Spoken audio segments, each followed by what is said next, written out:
నమస్తే, welcome to right angle. Telangana ముఖ్యమంత్రి రేవంత్ రెడ్డి గారు తన బాస్ రాహుల్ గాంధీని సమ్మోహన పరిచే ఒక ప్రయత్నంలో నిమగ్నమైనట్టుగా కనబడుతోంది. పహల్గామ్ ఉగ్ర దాడి తరువాత భారత ప్రభుత్వానికి పూర్తి మద్దతు ప్రకటిస్తున్నామని, పీఓజేకేని తిరిగి స్వాధీనం చేసుకునే విధంగా మీరు ముందుకు వెళ్ళండి, మేము పూర్తి మద్దతు పలుకుతున్నామని చాలా స్పష్టంగా చెప్పినటువంటి రేవంత్ రెడ్డి అండ్ క్యాండిల్ ర్యాలీలు నిర్వహించినటువంటి రేవంత్ రెడ్డి ఇప్పుడు అదే పంథాలో ఉంటూనే రాహుల్ గాంధీ ఏదైతే మాట్లాడుతున్నారో దాన్ని కోట్ చేస్తూ ఆయన లైన్ ని తీసుకుని ఈరోజు వ్యాఖ్యానించడం వివాదాస్పదమవుతోంది. నిజంగా చెప్పాలంటే రేవంత్ రెడ్డి మాట్లాడిన మాటల గురించి కొన్ని విషయాలు నేను మీతో పంచుకోవాలని అనుకుంటున్నాను. సో రేవంత్ రెడ్డి ఎందుకు ఈ మాటలు మాట్లాడుతున్నారు అనేది పక్కన పెడితే, అసలు బేసికల్లీ ఈ రోజు ఉన్న పరిస్థితుల్లో ఆపరేషన్ సింధూర్ విషయంలో జరుగుతున్నటువంటి నారేటివ్స్ విషయంలోనే చాలా సమస్యలు ఉన్నాయి. భారత ప్రభుత్వము త్రివిధ దళాలకు పూర్తి స్వేచ్ఛనిచ్చింది. త్రివిధ దళాలే ముందు నిలబడి ప్రెస్ మీట్లలో ఏమేం చేశారు, ఎలా పాకిస్తాన్ వెన్ను విరిచారు అనే విషయాల గురించి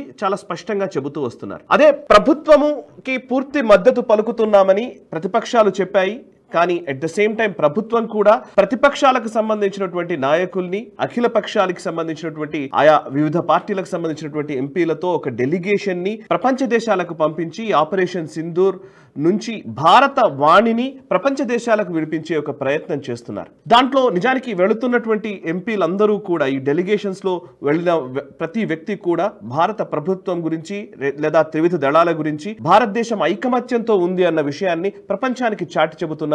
శశి థరూర్ కావచ్చు, అసదుద్దీన్ ఓవైసీ కావచ్చు, సుప్రియా సూలే కావచ్చు, కనిమొళి కావచ్చు, వీళ్ళందరూ కూడా ఒక పర్ఫెక్ట్ స్టాండ్ ని, భారత్ ఒకటి అనే ఒక స్టాండ్ ని చెప్పే ప్రయత్నం చేస్తున్నారు. కానీ ఇందులో ప్రజలని కన్ఫ్యూజ్ చేయడానికి, లేదంటే రాజకీయంగా ప్రధాని నరేంద్ర మోదీకి ఎక్కడ పేరు వస్తుందో, లేకపోతే ఈ అంశాన్ని ఎలా నరేంద్ర మోదీ ఒక డిసైసివ్ నాయకుడిగా పేరు గడించే అవకాశం ఉందన్న నేపథ్యంలోనో తెలియదు. కానీ రాహుల్ గాంధీ పదే పదే రాఫెల్ గురించి మాట్లాడుతున్నారు. పాకిస్తాన్ రఫేల్ ఫైటర్ జెట్స్ ని కూల్చేసింది, సో ఎన్ని కూలాయో చెప్పండి అనేదే మేజర్ లైన్. ఎన్ని కూలాయో చెప్పండి అని. అండ్ ఈవెన్ జయశంకర్ ని టార్గెట్ చేస్తూ మాట్లాడడము, లేకపోతే భారత ప్రభుత్వాన్ని, మోదీని టార్గెట్ చేస్తూ మాట్లాడడం మనం చూస్తూ ఉన్నాం. రఫేల్ గురించి ఎందుకు అడుగుతున్నారు అనేది ముఖ్యమైన ప్రశ్న. ఈవెన్ రేవంత్ రెడ్డి కూడా దాన్నే రియాక్టరేట్ చేశారు. రేవంత్ రెడ్డి అన్నమాట కూడా అదే. రఫేల్ ఎన్ని కూలాయో చెప్పకుండా ఎందుకుంటున్నారు మీరు, రఫేల్ విషయంలో అవినీతి జరిగింది అనే మాటని రేవంత్ రెడ్డి కోట్ చేశారు. సో నేను రఫేల్ చుట్టూతా ఎందుకు ఈ రాజకీయం తిరుగుతుంది అనంటే, నిజానికి భారతదేశం ఈ 75 సంవత్సరాల్లో సరైన ప్రొక్యూర్మెంట్ డిఫెన్స్ ఫోర్సెస్ కి సంబంధించి జరగలేదు అన్న వాస్తవం చాలా మందికి తెలియట్లేదు. మన దగ్గర నేను చెప్తున్నాను, ఈ రఫేల్ ఈ ఆపరేషన్ సింధూర్ లో కూలిందా లేదా అనేది అందరూ దాని చుట్టూతానే తిరుగుతున్నది. అంటే ఒక తెల్ల గీత ఉంటే అందులో ఒక చిన్న డాట్ పెడితే అందరూ ఆ డాట్ ఏంటి అని అడుగుతారు కదా.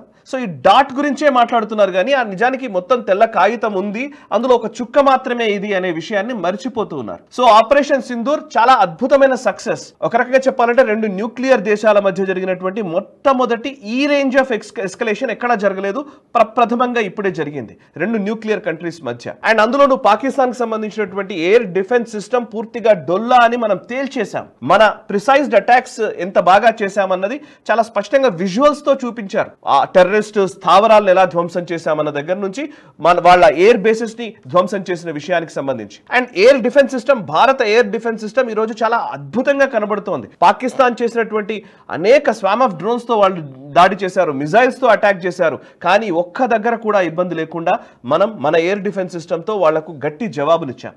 కానీ ఇందులో రఫేల్ కూలింది కాబట్టి రఫేల్ గురించే మాట్లాడండి అని మనం చూస్తూ ఉన్నాం. ఇప్పుడు ఇవాళ చీఫ్ ఆఫ్ డిఫెన్స్ స్టాఫ్ ఒక వ్యాఖ్య చేశారు, వేరే ఇంటర్నేషనల్ ఏదో ఛానల్ కి ఇచ్చినటువంటి ఇంటర్వ్యూలో ఆయన చేసిన వ్యాఖ్య కూడా అదే. రఫేల్ కూలింది అని అంటున్నారు, నిజమా? ఈ ప్రశ్నకు అసలు ఫస్ట్ పాయింట్ అంటే రఫేల్ కూలిందా లేదా అనే దానికంటే కూడా మనం ఎలా రియాక్ట్ అయ్యామన్నదే మన ప్రధాన అంశము అనేది ఆయన చెప్పిన మాట. ఒకవేళ రఫేల్ కూలిందే అనుకోండి, ఇట్స్ ఓకే, రఫేల్ ని కూల్ చేసింది పాకిస్తాన్ అనుకోండి, అది నిజానికి యుద్ధాన్ని నిర్ణయించదు. ఒకవేళ యుద్ధంలో విజయము మన వైపు ఒక్క చిన్న క్యాజువాలిటీ కూడా లేకుండా, మన వైపు ఒక చిన్న ఇబ్బంది కూడా లేకుండా యుద్ధం గెలవడం అనేది ఎక్కడ ఏ యుద్ధ తంత్రంలోనూ లేదు. సో ఇది అర్థం చేసుకోకుండా కేవలం రఫేల్ కూలింది. నేను చెప్తాను, 1965 వార్ మనం పాకిస్తాన్ మీద విజయం సాధించాము. పాకిస్తాన్ మీద విజయం సాధించినటువంటి ఆ యుద్ధంలో పాకిస్తాన్ ఎయిర్ ఫోర్స్ కి సంబంధించినటువంటి fighter jets, air crafts 20 కూలాయి. 20 Pakistan air force కి సంబంధించిన ఫైటర్ జెట్స్ ని కూల్చాం మనం. బట్ భారతదేశం వైపు 60 ఫైటర్ జెట్స్ పోయినాయి అనేది ఒక అంచనా. అంటే ఇది ఇండిపెండెంట్ సోర్సెస్ నుంచి వచ్చినటువంటి నెంబర్.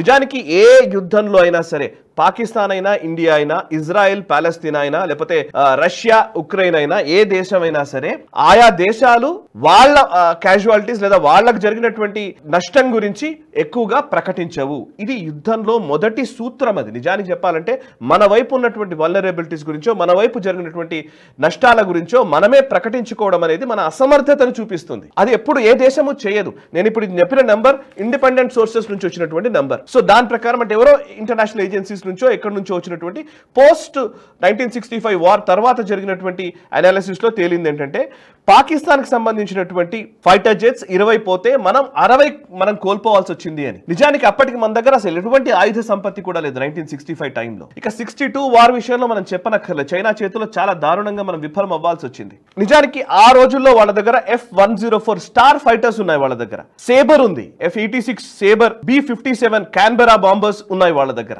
సో మన దగ్గర చాలా తక్కువ. అండ్ 71 వార్ గురించి రేవంత్ రెడ్డి కోట్ చేస్తున్నారు. 71 వార్ లో ఇందిరాగాంధీ మట్టి కరిపించారు అని. కరెక్ట్, ఎస్, ఇందిరాగాంధీ గారు మట్టి కరిపించారు.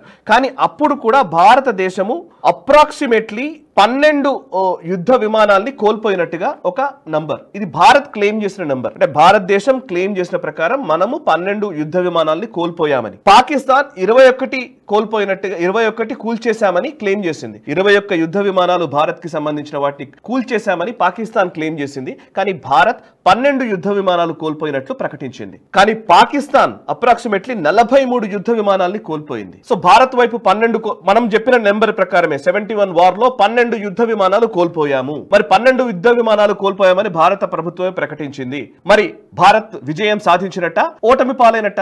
71 వార్ లో భారత్ 12 యుద్ధ విమానాలు కోల్పోయిందని భారతదేశమే ప్రకటించినప్పుడు మరి యుద్ధం గెలిచామనాలా, ఓడిపోయామనాలా ఇందిరాగాంధీ గారి నేతృత్వంలో?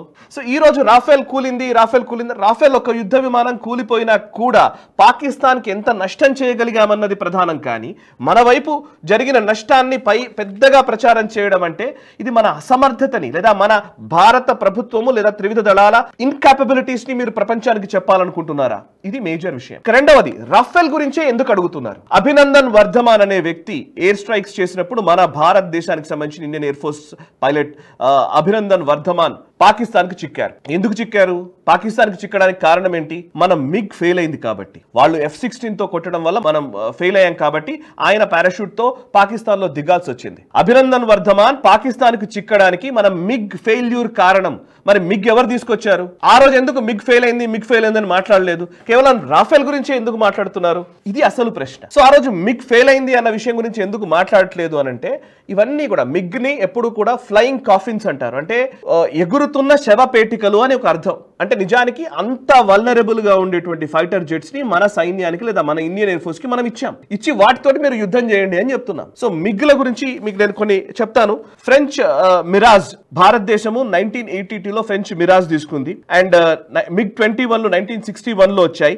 MiG-27 1984-85 మధ్య వచ్చాయి. MiG-29 1984 టైంలో వచ్చినాయి. జాగ్వార్ 1978 లో వచ్చాయి. అంటే నిజానికి ఎప్పుడో తీసుకున్నటువంటి ఫైటర్ జెట్స్ ని మనం ఇప్పటికీ వాడుతూ వస్తున్నాం. చాలా వరకు వాటిని ఏదో కొంచెం మన జుగాడ్ని ఉపయోగించి ఏదో కొంత వాటిని ఇప్పటి వరకు సస్టైన్ చేస్తున్నాం. నిజానికి 5th జనరేషన్ ఫైటర్ జెట్స్ లోకి వెళ్ళాం మనం. చైనా కానీ లేకపోతే అమెరికా కానీ లేకపోతే వీళ్ళందరూ కూడా అద్భుతమైన అత్యాధునిక టెక్నాలజీతో ఫైటర్ జెట్స్ ని తయారు చేస్తూ ఉంటే మన భారతదేశము, భారత ప్రభుత్వము ప్రొక్యూర్ చేసుకోవడానికే సంవత్సరాల పాటు వేచి చూడాల్సిన పరిస్థితులు వచ్చాయి. ఏదో నరేంద్ర మోదీ గారి ప్రభుత్వం వచ్చాక రాఫెల్ ఫైటర్ జెట్స్ ని తీసుకున్నాం మనం. అట్లీస్ట్ ఆ రాఫెల్ ఎన్నో ఉన్నాయి ఈ రోజు. అట్లీస్ట్ కొంచెం ఆయుధ సంపద, ముఖ్యంగా Indian air force air marshal AK Bharati ఇచ్చిన స్టేట్మెంట్ నేను చదువుతున్నాను. DGMO ప్రెస్ మీట్ లో ఇచ్చిన స్టేట్మెంట్ అది. ఆయన ఏమన్నారంటే, India's air defence capabilities have significantly improved in the last 10 years. Primarily due to unwavering budgetary and policy support for acquiring advanced equipment and weapon systems. ఇది air marshal AK Bharati ఇచ్చిన statement. గత 10 సంవత్సరాల్లోనే మన భారతదేశపు air defence system అద్భుతంగా develop అయింది. ఇది కేవలం మనం ఫండ్స్ విషయంలో ఆలోచించకుండా పూర్తి స్వేచ్ఛనిచ్చి మనం ప్రొక్యూర్ చేయాలనుకునే భారత ప్రభుత్వం నిర్ణయాత్మక వైఖరి వల్లనే అని ఎయిర్ మార్షల్ ఇచ్చిన స్టేట్మెంట్ ఇది. సో మరి ఎందుకని ఇంతకాలం మనం అసలు వేరే రాఫెల్ నే ఎందుకు అడుగుతున్నారు అని అంటే, రాఫెల్ ఈ రోజు మనం తీసుకున్న దానికి వ్యతిరేకంగా, అంటే రాఫెల్ ఫైటర్ జెట్స్ అనేవి చైనాకు కంటగింపుగా ఉన్నాయి, అమెరికాకి కంటగింపుగా ఉన్నాయి. బికాస్ అమెరికన్ F-16 కాకుండా లేకపోతే వాళ్ళ సిస్టమ్ కాకుండా మనం రాఫెల్ వైపు వెళ్ళాం కాబట్టి. సో ఈ క్రమంలో అటు యుఎస్ ని ఇటు చైనాని సంతృప్తి పరచడం కోసం మాత్రమే రాఫెల్ గురించి పదే పదే మాట్లాడుతున్నారా అనేది ముఖ్యమైన ప్రశ్న. నిజానికి రాఫెల్ కూలింది కదా, రాఫెల్ గురించి మాట్లాడాల్సిందే అని చెప్పి పదే పదే మాట్లాడుతున్నటువంటి ఈ ప్రతిపక్ష నాయకులు అటు పాకిస్తాన్ నిజంగా F-16 కూలింది అని చెబుతుందా? చైనాకు సంబంధించిన ఫైటర్ జెట్స్ కూల్చాము వాటి గురించి చెప్తున్నారా? వాళ్ళేమో ఫీల్డ్ మార్షల్ అని అసీం మునీర్కి ఇచ్చి ఏదో మేమే గెలిచామన్న ఒక మేకపోతు గాంభీర్యాన్ని ప్రదర్శిస్తూ ఉంటే భారతదేశాన్ని మాత్రం ఎందుకని ప్రభుత్వాన్ని ఇరుకున పెట్టే ప్రయత్నం ఈ ప్రతిపక్షాలు చేస్తున్నాయి? అండ్ ఇంకా రేవంత్ రెడ్డి ఇంకో మాట అన్నారు, యాక్చువల్లీ మేము మీకు పూర్తి మద్దతు ఇచ్చాం పహల్గామ్ అటాక్ జరిగిన తర్వాత. పహల్గామ్ లో 26 మంది అమాయక ప్రజల ప్రాణాలు తీస్తే పాకిస్తాన్ ముష్కరులు వచ్చి పాకిస్తాన్ మీద మీరు యుద్ధం చేయకుండా మీరు వెనక్కి వస్తారా? బీజేపీ నాయకులు ఏం చేస్తున్నారు, గాడిద పళ్ళు తోముతున్నారా అని చెప్పేసి రేవంత్ రెడ్డి అన్నారు. సీరియస్లీ గాడిద పళ్ళు తోముతున్నారా లేదా తర్వాత సంగతి, కానీ నేను కూడా ఒక కామన్ మ్యాన్ గా ఒక జర్నలిస్ట్ గా అడుగుతున్న ప్రశ్ననే. 2008లో అహ్మదాబాద్ లో సీరియల్ బ్లాస్ట్ జరిగాయి, 56 మంది చనిపోయారు, 200 మంది గాయపడ్డారు. 2008 జైపూర్ బ్లాస్ట్ లో 63 మంది చనిపోయారు. 2008లో యూపీఏ గవర్నమెంట్ టైంలోనే 63 మంది చనిపోయారు. ముంబై అటాక్స్ లో 170 మంది చనిపోయారు. అండ్ లుంబిని పార్క్ గోకుల్ చాట్ మన హైదరాబాద్ లోనే లుంబిని పార్క్ గోకుల్ చాట్ అటాక్స్ లో 42 మంది చనిపోయారు, 68 మంది గాయపడ్డారు.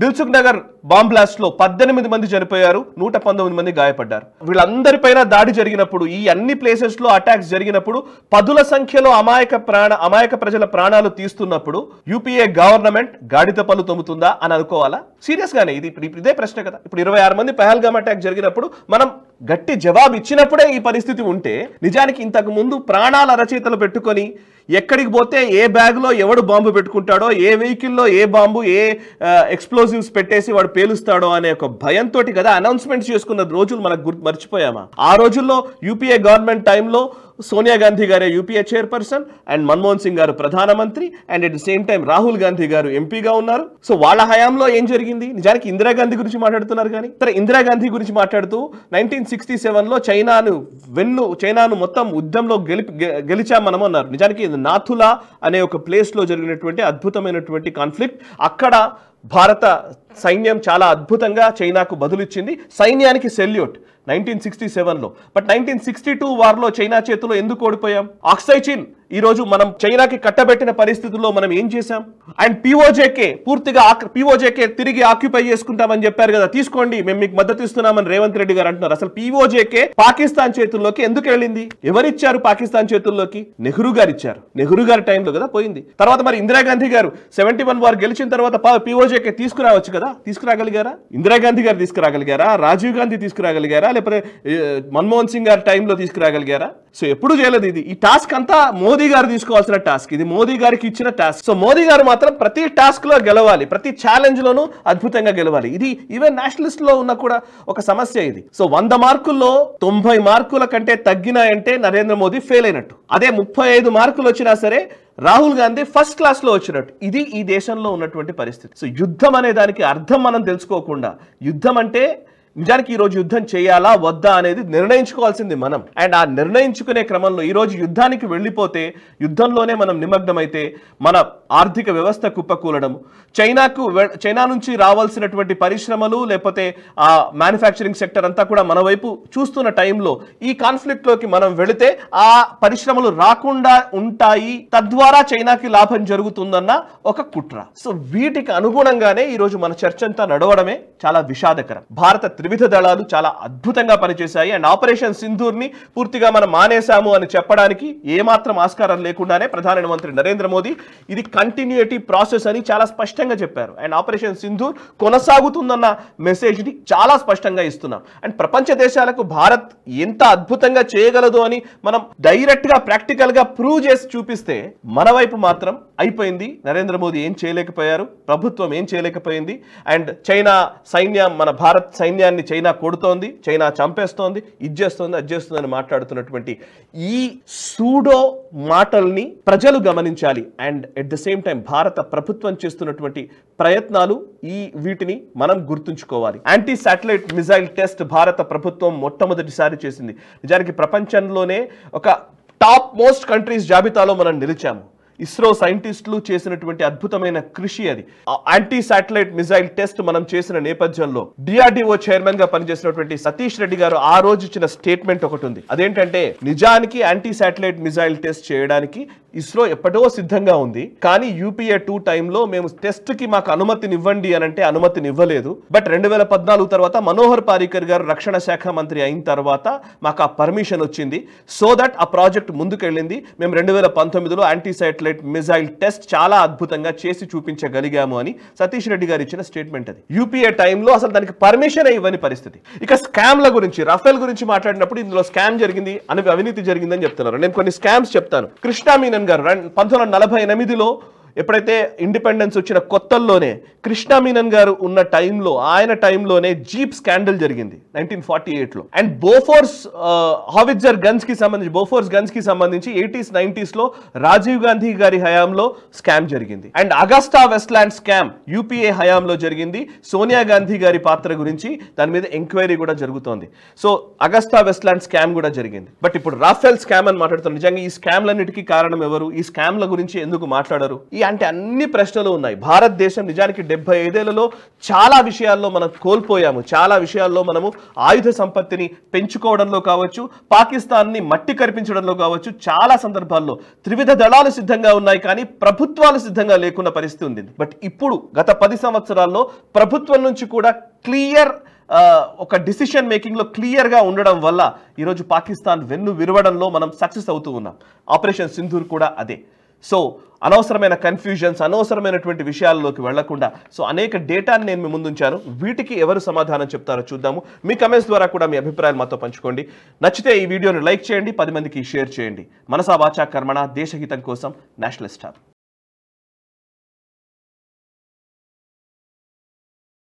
ఈ వీడియో మీకు నచ్చినట్టయితే లైక్ చేయండి, 10 మందికి షేర్ చేయండి. అలాగే కామెంట్ల రూపంలో మీ అభిప్రాయాలను మాతో పంచుకోండి. Nationalist hub group of channels ను సబ్స్క్రైబ్ చేసుకుని తెలుగునాట జాతీయవాద జర్నలిజాన్ని ప్రోత్సహించండి. ఈ వీడియో కింద ఉన్న బెల్ ఐకాన్ పై క్లిక్ చేయడం మర్చిపోవద్దు.